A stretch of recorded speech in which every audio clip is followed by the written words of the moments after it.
Hello everybody, in this video, I'm going to share with you a technique that you can use to remember English vocabulary. And the reason that I recommend this technique is that it's pretty effective. I actually did a small experiment. I created 2 lists of words that I didn't know, and I just tried to memorize the words in each list. I did not use any technique to memorize the first list, it was just pure repetition. But for the second list, I used the technique that you're about to learn. The next day, I tried to recall the meanings of the words in both lists. For the first list, I was able to recall only 12%. But for the second list, I recalled as much as 50%. This is pretty impressive considering the fact that I spent only 1 minute memorizing each word. So let me explain the technique, and at the end of this video, I will give you a link to an exercise that you can do to practice this technique.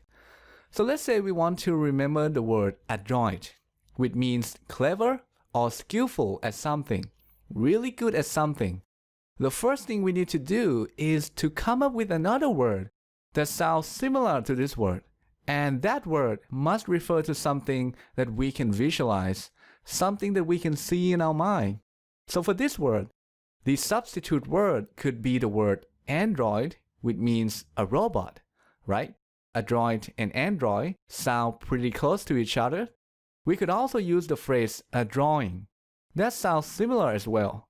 Adroit, a drawing. Now, what these words have in common is that they refer to something that we can visualize, and this is a very important point, and you're going to find out why soon. So we have 2 options here, but let's use the word android as the substitute word. Now visualize an android, a robot that looks like a human. Next, we have to associate this image to the meaning of the word that we want to remember. And again, the meaning is skillful at something. That's the meaning.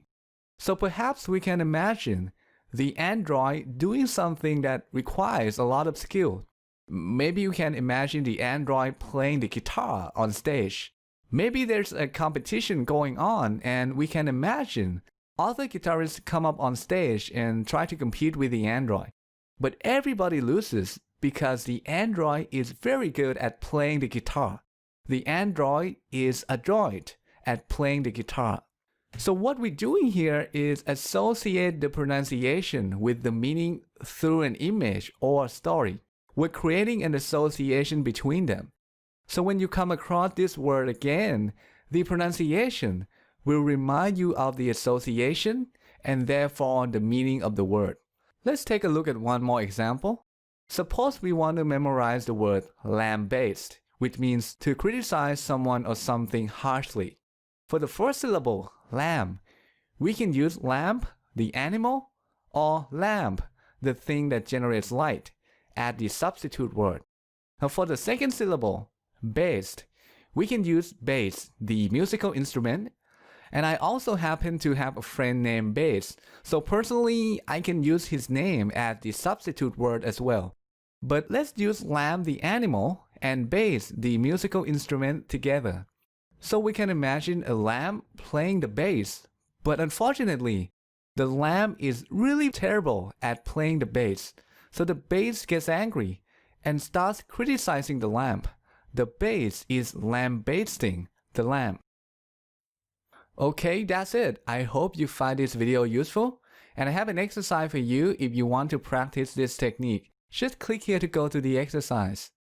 Now, unfortunately, this technique doesn't work if you don't know the pronunciation of the word that you want to remember. So if that is the case, you need to use another method which is beyond the scope of this video. If you want to learn about it, click here to go read about it.